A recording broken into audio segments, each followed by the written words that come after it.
कशा आहात तुम्ही सगळे मजेत ना? तसं तर हा व्लॉग आहे शुक्रवारचा आणि मॉर्निंगचा तो पण, कारण आमची एक अपॉइंटमेंट होती 9:30 वाजताची, त्याच्यामुळे लवकर घराबाहेर पडायचं होतं. 8 वाजताच आम्ही घराबाहेर पडलो, सगळं आवरून वगैरे झालं आणि नंतर ट्रेन पण पकडायची होती, कारण आम्हाला ट्रेनने प्रवास करायचा होता. कार जी आहे ना ती आम्ही एका ठिकाणी पार्क केली आणि नंतर ट्रेन पकडली, कारण आमचं जे लोकेशन होतं ते एकदम ट्रेन स्टेशनच्या जवळच होतं. आणि दुसरा एक फायदा असा होता की सकाळी सकाळी ऑफिसची खूप गडबड असते, त्याच्यापेक्षा ट्रेन हे बेस्ट ऑप्शन होतं की लवकर जाऊन लवकर घरी परतायचं होतं. तर मग आवरलं आणि तिथं पोच झालो. तर तुम्हाला माहिती आहे इथं ज्या ठिकाणी पण आपली काही अपॉइंटमेंट असेल, डॉक्टरांची असो किंवा आपल्याला गव्हर्नमेंटचे काही ऑफिसेस असतात, तिथं आपली काही अपॉइंटमेंट असेल तर त्या ठिकाणी गेल्यानंतर लहान मुलांसाठी एक छोटासा कॉर्नर नक्की बनवलेला असतो. तर मला इथली एक गोष्ट खूप आवडते, एकदम पटकन टाईम टू टाईम काम केलं जातं. 10 ते 15 मिनिटामध्ये आमचं काम सगळं कंप्लीट झालं आणि नंतर परत ट्रेन पकडली आणि परतीचा प्रवास केला.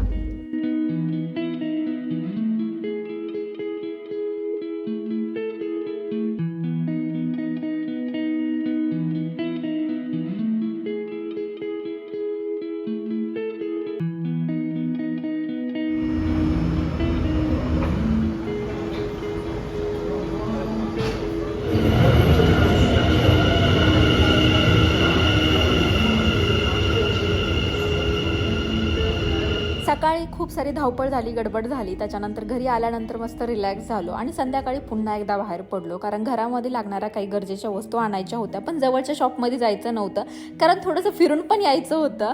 आणि विकेंड सुरू झाला आहे, कारण शुक्रवारपासूनच असं वेध लागलेले असतात की चला विकेंडचा वार आलेला आहे आणि चला संध्याकाळी मस्त बाहेर कुठंतरी फिरून यायचं. तर तसंच काहीतरी. तर सकाळी कामानिमित्त बाहेर पडलो, आता फिरण्याच्या हिशोबाने बाहेर पडलो होतो, पण त्याच्यासोबतच कामसुद्धा सोबतच घेऊन गेलेलो होतं. म्हटलं चला थोडंसं घरातल्या भाजीपाला वगैरे आहे, काही गरजेच्या वस्तू आहेत तर त्या घेऊन यायच्या होत्या. त्याच्यामध्ये इथं सुपर मार्केटमध्ये अशा किड्ससाठी छोट्याशा ट्रॉलीसुद्धा असतात, तर आमच्या मॅडमला ते पण पाहिजे होतं. मोठी ट्रॉली मला घेऊन दिली नाही, तर सगळं काही तिच्याच ट्रॉलीमध्ये टाकायचं काम चालू होतं. चला तिचा एक वेगळाच आनंद होता ते घेऊन फिरण्याचा. तर बाकीची शॉपिंग वगैरे केली, खूप साऱ्या 2-3 शॉपमध्ये आम्ही फिरलो आणि शॉपिंग कंप्लीट केली.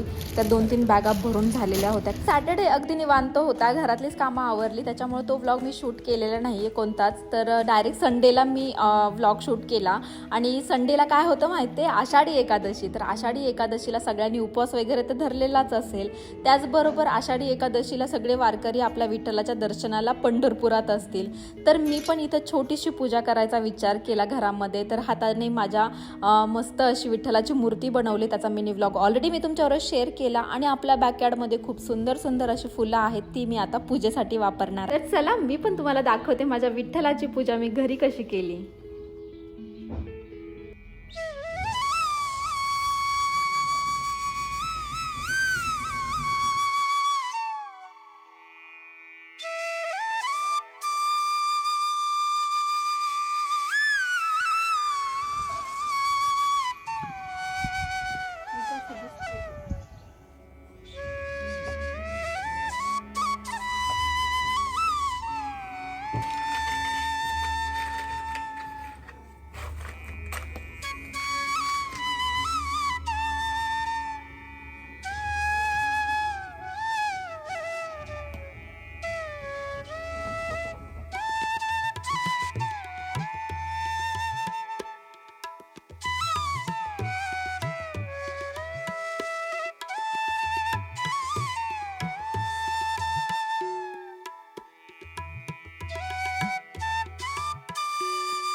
तर मस्त अशी खिचडी वगैरे खाऊन झाल्यानंतर आम्हाला जायचं होतं समर फेस्टिवल पाहण्यासाठी. तर सगळी तयारी झालेली होती. विचार होता आधी की पावसामुळं कॅन्सल होतं आहे का काय, पण पावसाने थोडीशी उघड दिली कारण कंटिन्यू सकाळपासून पाऊस चालूच होता. पण त्याला जे करायचं ते करतच होता कारण कंटिन्यू पाऊस रिमझिम रिमझिम चालूच होता. तर इथं इंडियन समर फेस्टिवल दरवर्षी असतो. इंडियन समर फेस्टिवल म्हणजे खूप मजा. तर या दिवसाची वाट फक्त भारतीयच नाही, तर इथले लोकंसुद्धा तेवढ्याच उत्सुकतेने या दिवसाची वाट बघतात. तर इंडियन समर फेस्टिवलमध्ये सगळेच वेगवेगळ्या ठिकाणची लोकं आपली कला इथे सादर करतात. मस्त असे बॉलिवूड म्युझिकसुद्धा असतं. खूप छान छान डान्स असतात बसवलेले. लहानांपासून मोठ्यांपर्यंत सगळ्यांनी याच्यामध्ये सहभाग घेतलेला असतो.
We are here to keep them alive and to pass them on.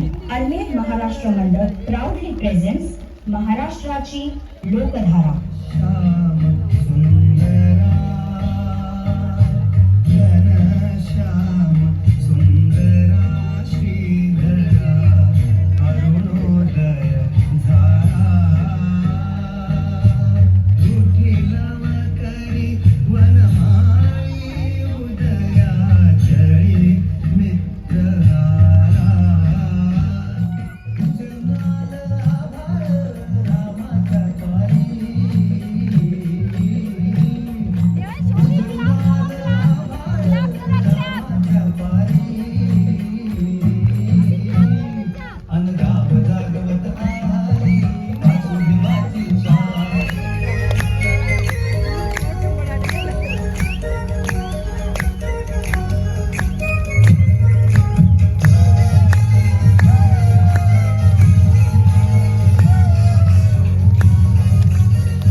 Lokadhara is incomplete without this iconic art form.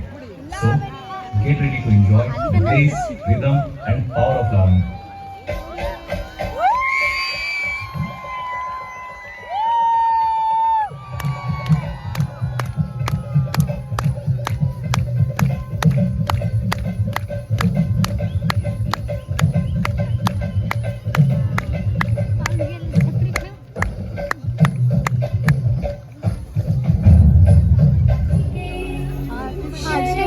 त्र्यंबके देवी नारायणी नमोस्तुते.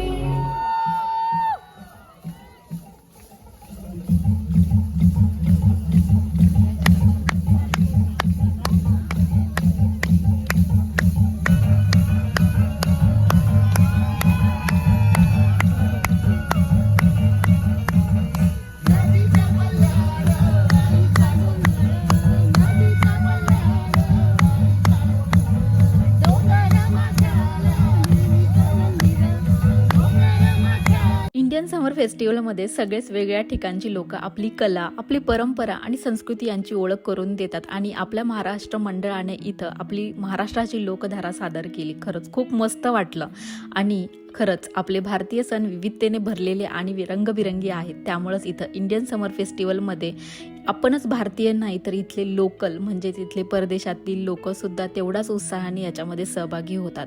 आणि अजून एक या निमित्ताने सगळे एकत्र येतात आणि हे कार्यक्रम होतात. तर आम्ही कार्यक्रम बघून झाल्यानंतर आम्ही मस्त साबुदाणा वडा आणि वडापाव घेतला. अवनीन त्यांनी वडापाव खाल्ला आणि आम्ही साबुदाणा वडा खाल्ला कारण आषाढी एकादशी होती. तर आजचा हा व्लॉग असा होता. आय होप तुम्हाला आवडला असेल लाईक करा, शेअर करा आणि नवीन आले असाल तर सबस्क्राईब करायला विसरू नका. भेटूया पुढच्या व्लॉगमध्ये. तोपर्यंत स्वतःची काळजी घ्या. बाय.